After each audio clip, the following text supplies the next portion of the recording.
All right, Unit 2, Lesson 3 deals with polynomials and synthetic division.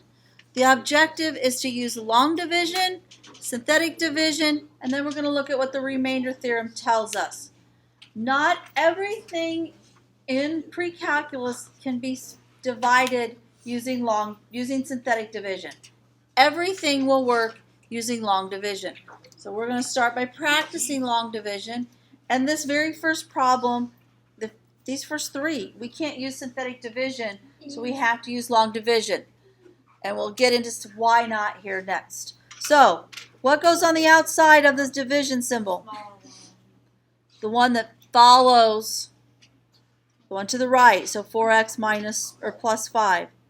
Inside is 4x cubed minus 7x squared minus 11x plus 5.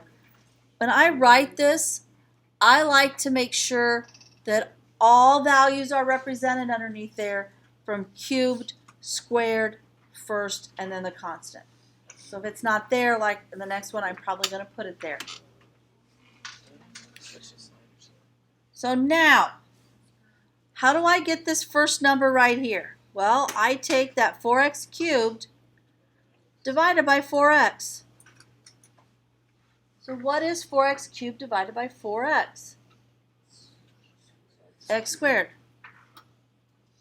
So x squared goes first. And some teachers say, well, you got to put that x squared right above this x squared. Okay, fine. And now what goes down here? What you get when you multiply these two by x squared. Well, that's better be 4x cubed, and this is plus 5x squared.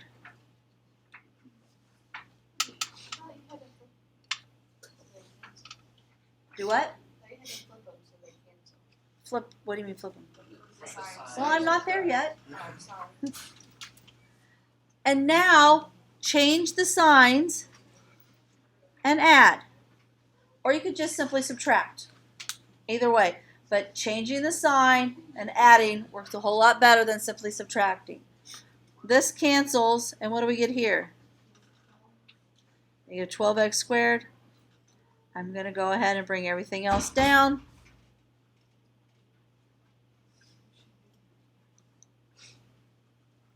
And now I take that negative 12x squared, divide it by 4x, and that's what, a negative 3x?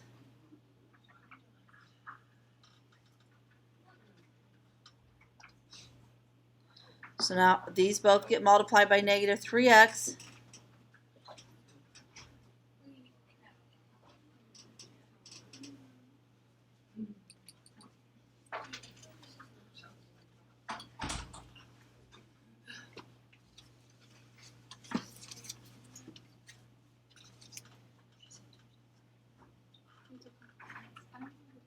Change the signs and add. 4x plus 5. And now 4x goes into 4x how many times? Once.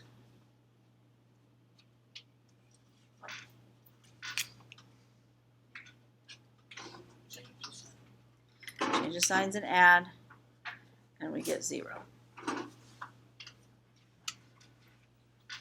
So our answer is simply x squared minus 3x plus 1.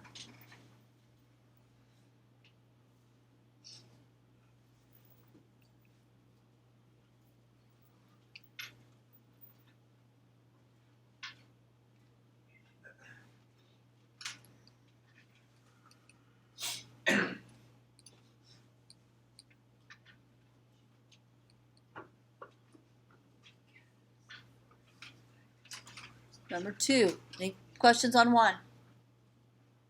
Number 2, x squared plus 1 on the outside.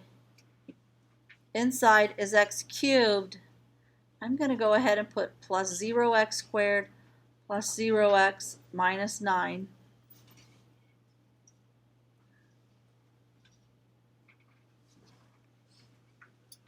We may not need them. If we don't, we'll just let them go away. So x cubed divided by x squared is what? X. So that's x cubed plus 1x.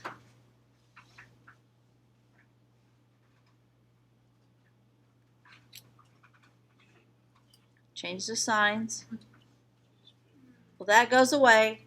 I don't need to bring this down. It's a 0. There's nothing there. So that gives me negative x minus 9.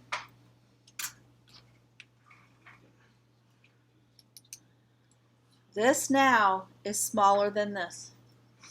So we are done. And our answer is going to be x plus, I just write negative 9 minus, or negative x minus 9 over x squared plus 1.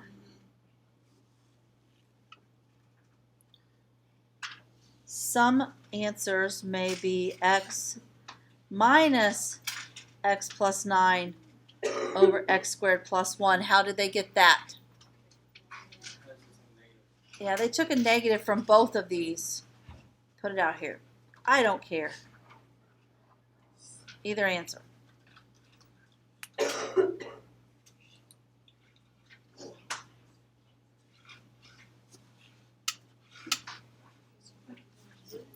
Questions on that one?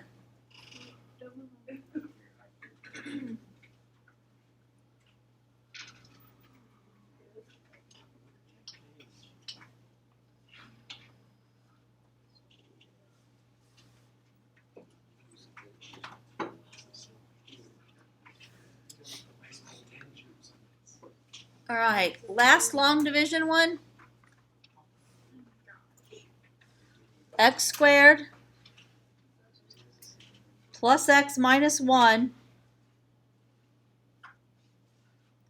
6x to the 4th, minus x cubed minus x squared plus 9x minus 3.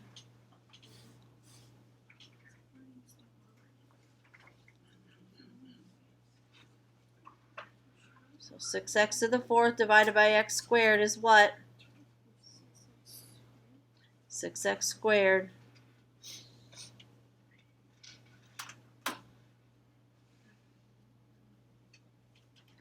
So multiply 6x to the 4th plus 6x cubed minus 6x squared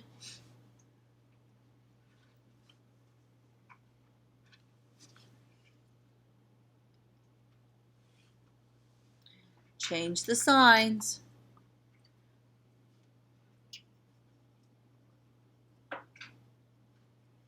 And add.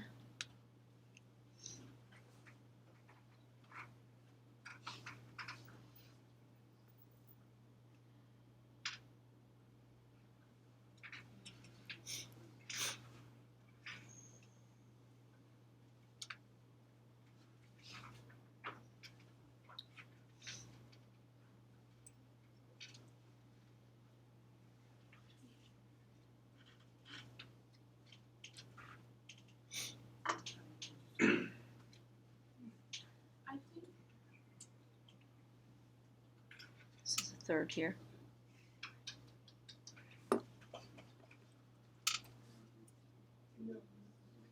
Is that what you think?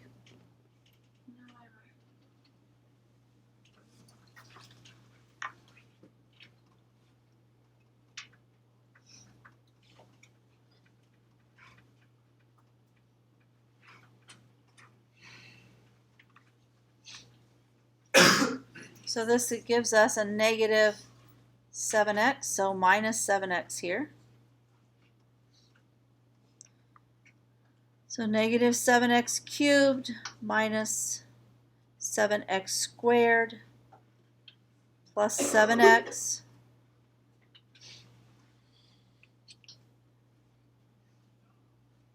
change the signs and add.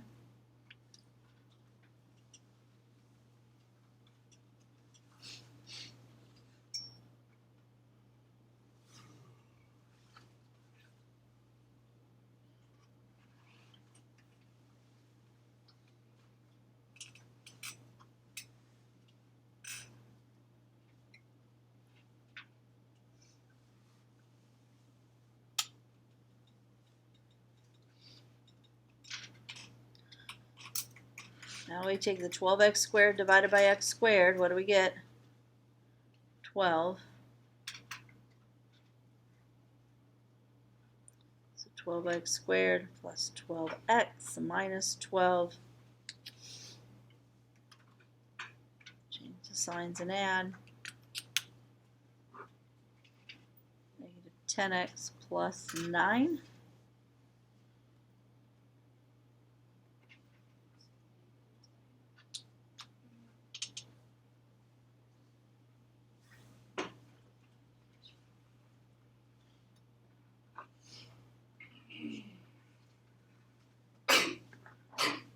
Bless you.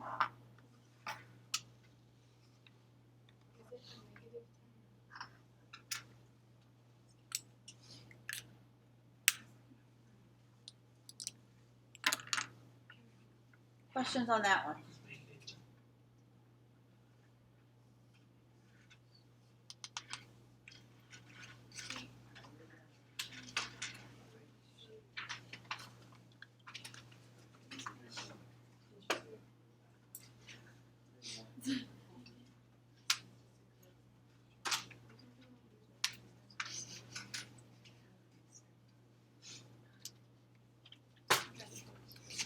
Then synthetic division. Synthetic division only works if you're dividing by a binomial of degree 1 and the leading coefficient is 1. It's the only time synthetic division will work. When we do synthetic division, we have that backwards L. And what goes in the backwards L? Anybody remember? A 5, the opposite of what this is.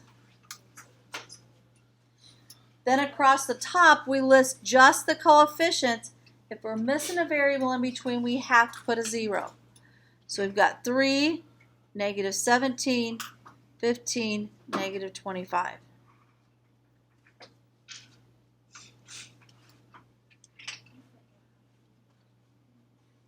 You drop the 3 down, and now it's multiplying and adding. 5 times 3 is 15. Add, you get negative 2.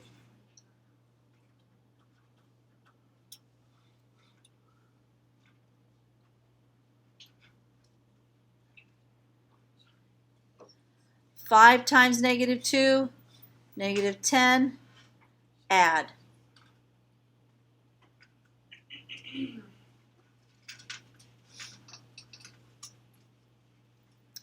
5 times 5 is 25. Add them. The very last number is your remainder.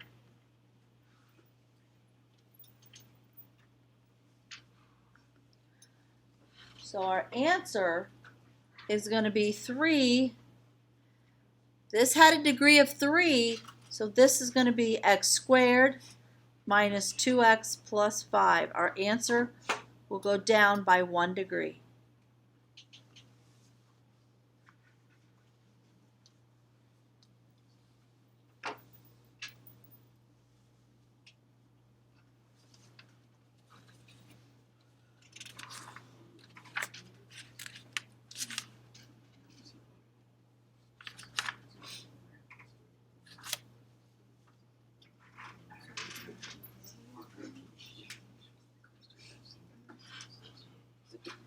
What goes in our backwards L for number 5? Negative 3. Across the top, 1, negative 13, that's for x to the 4th. There's no third power, there's no squared, negative 120, and 80.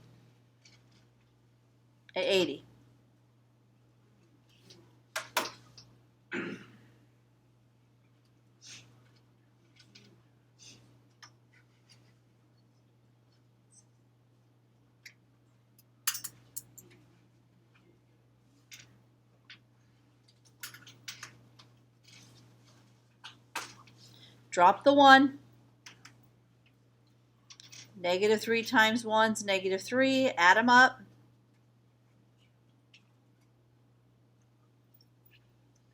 Negative 3 times negative 16. 48, add them up.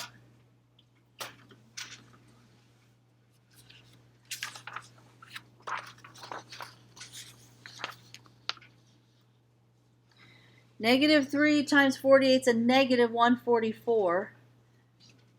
Add them up.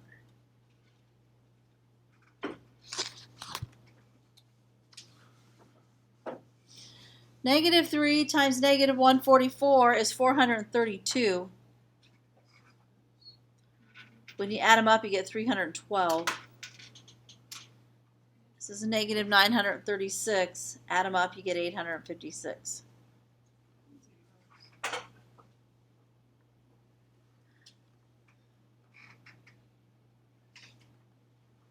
So our answer, what's the first power going to be?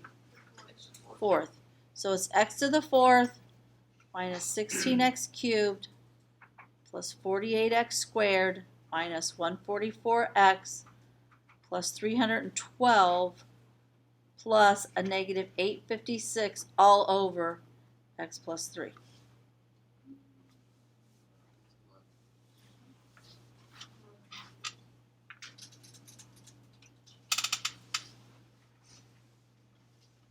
Kind of big numbers there.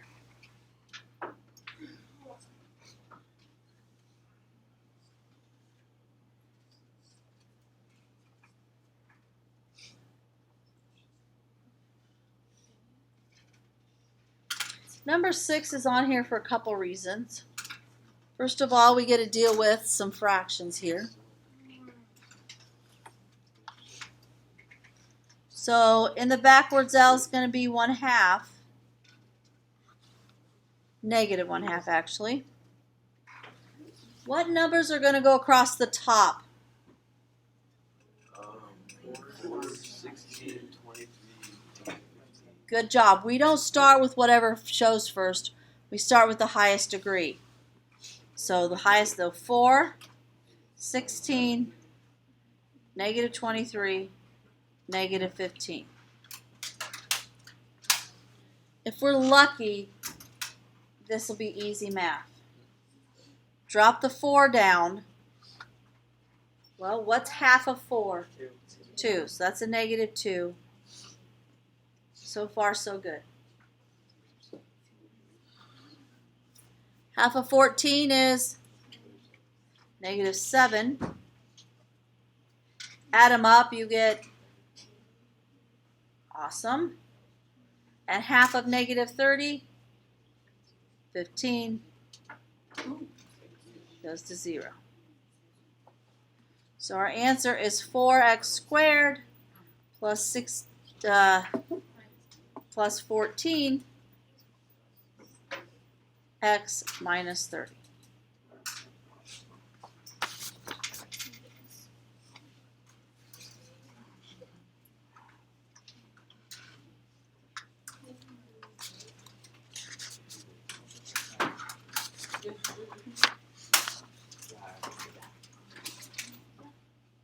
All right, we're going to look at the remainder theorem. What the remainder theorem says is that if a polynomial f of x is divided by x minus k, then the remainder is 0. And that makes total sense to us, because if we get a remainder of 0, it is divisible. The factor theorem, which is kind of a cool theorem, tells us that a polynomial f of x has a factor x minus k if and only if f of k equals 0. So that means if I take k, plug it into the original function, we get its value.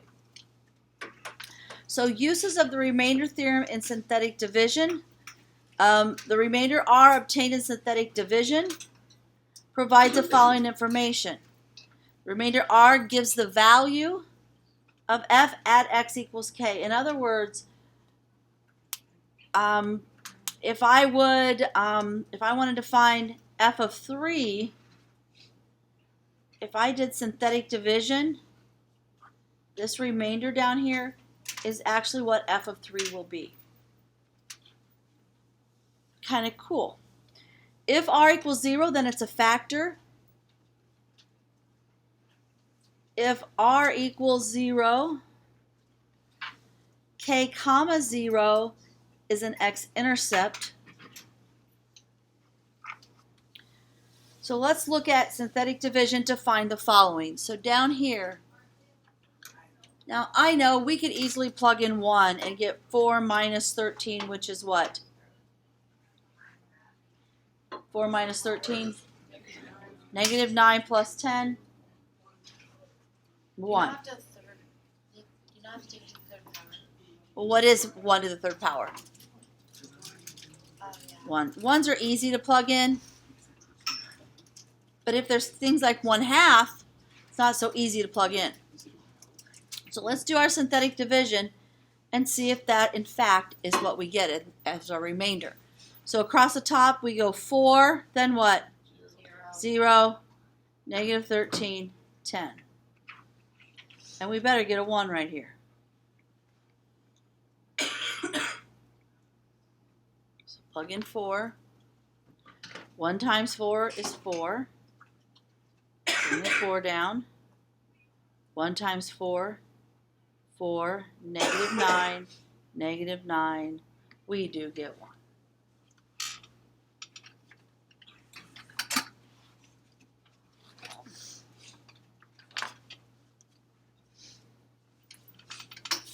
I think that's pretty awesome.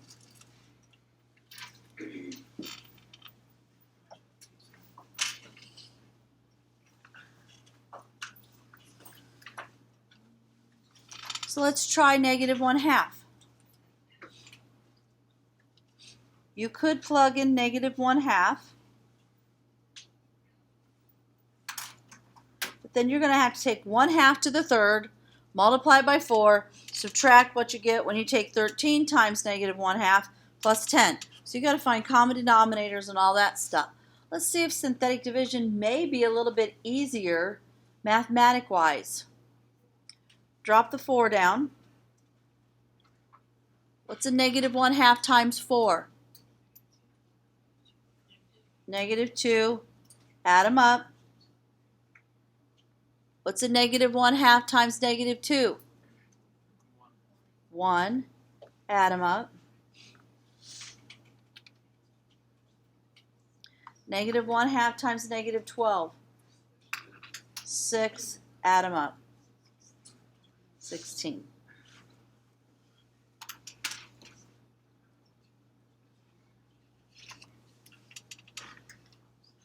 Questions on that one?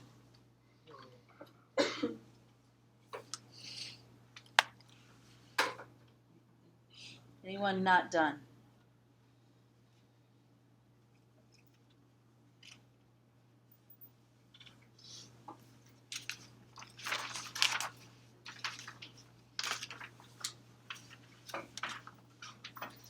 Use synthetic division to show that x is a solution, then use the results to factor the polynomial completely.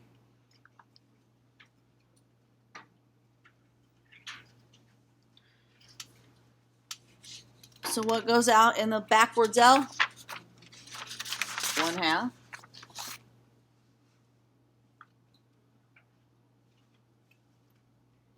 Across the top, 2, negative 15, 27, negative 10.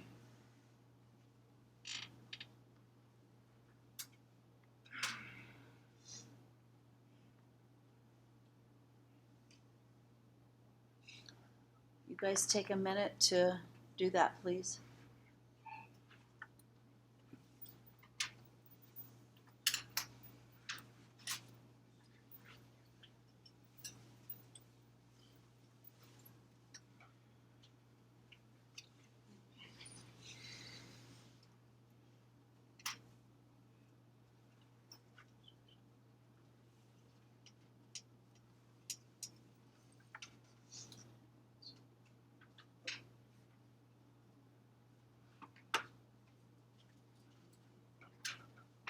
So did you get 2, negative 14, and 20 with a 0?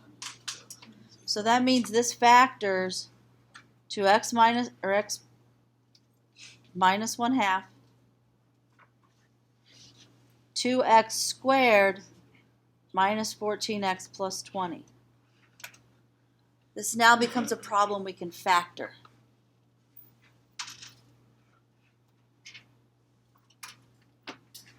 Two x, what do these have in common?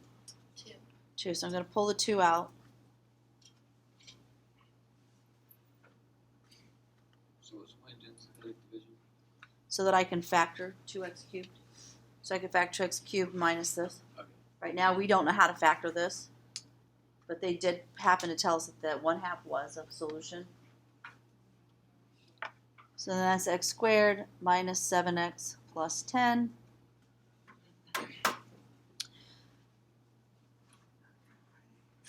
Now I want to talk about this x minus 1/2.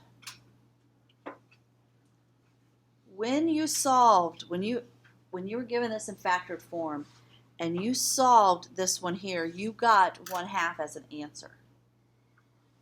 We never ever write this as x minus 1/2.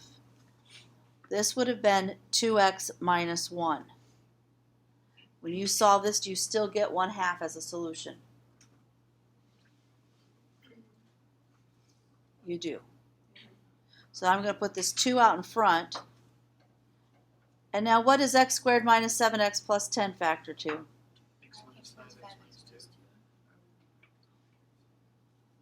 2. So we now have that one factored.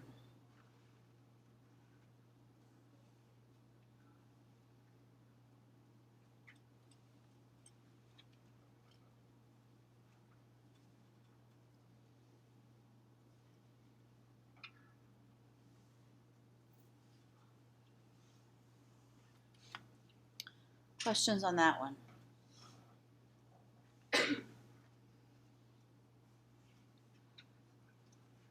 Now let's talk about when we solved and we got a solution of square root 3. That means that we probably had an equation like x squared equals 3, right? And then when we square rooted it, we would get plus or minus the square root of 3. So if x, the square root of 3, is a solution, then negative square root of 3 also is a solution. It's the only way we're going to get square roots of solutions when we factor them. So in the backwards L is going to be the square root 3.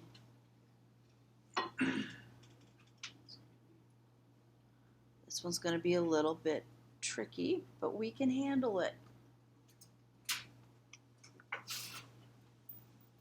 I think I'm going to leave some room here. Let's go 2, negative 3, negative 6. Drop the 1 down. 1 times square root 3. Square root 3, when I add them up, it's 2 plus the square root of 3.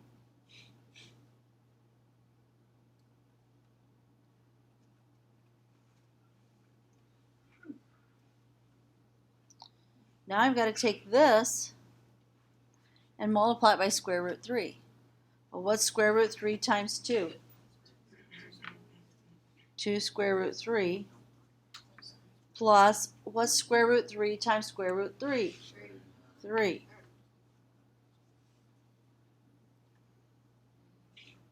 So what happens when I add these two? Get 2 square root 3. This better turn out to be 0, because if they told us it was a solution. Well, what is square root 3 times 2 square root 3? Well, it's 2 times 3, which is 6.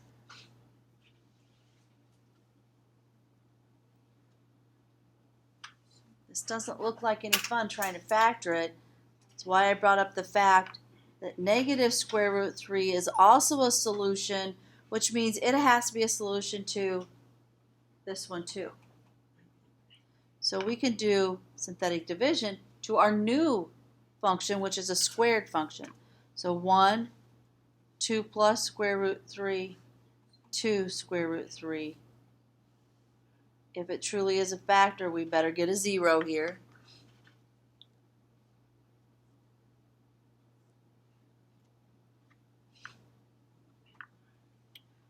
Drop the 1 down.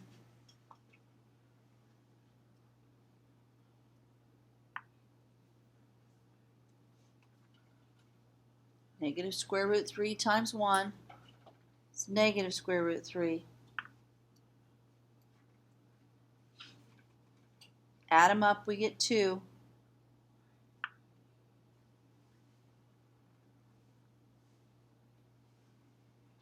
Negative square root 3 times 2 is negative 2 square root 3.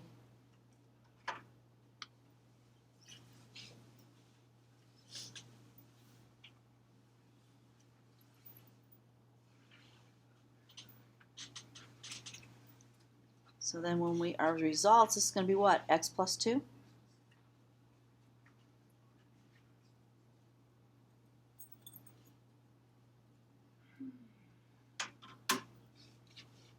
You could write it like this, or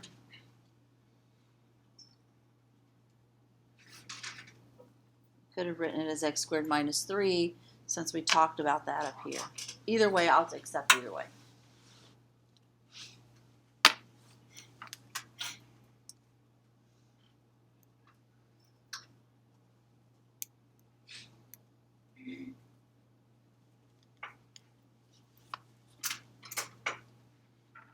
Questions on that one?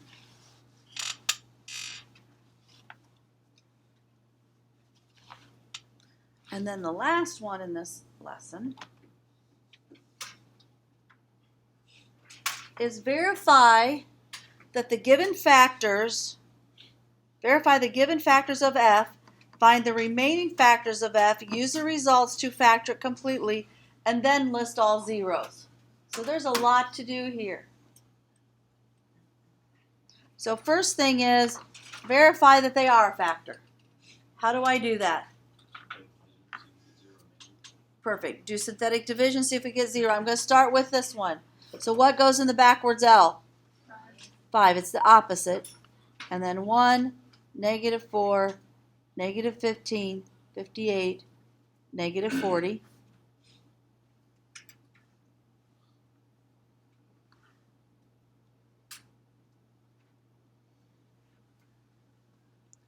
Drop the 1 down.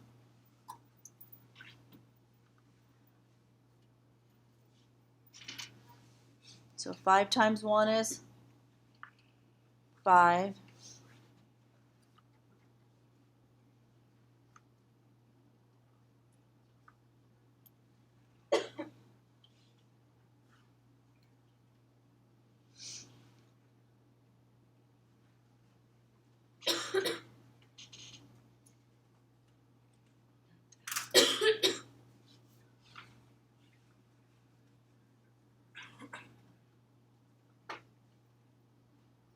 You agree with me? 1, 1, negative 10, 8. Now what goes in the backwards L for this one? Negative 4. And then I'm going to use the new function that I have here. 1, 1, negative 10, 8. 1 down, negative 4, negative 3, 12, 2, negative 8, 0.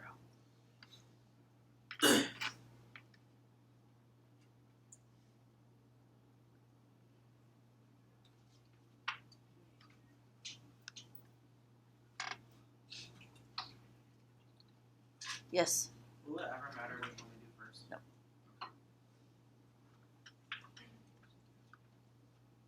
So if these two are factors, then that means the third factor is x minus 3x plus x squared minus 3x plus 2. So we verified, find the remaining factors, that's what we have to do, so that we can factor this completely. So that's x minus 5, x plus 4, And x squared minus 3x plus 2 factors to what? X2 is X minus 2 and x minus 1. So then our zeros are what?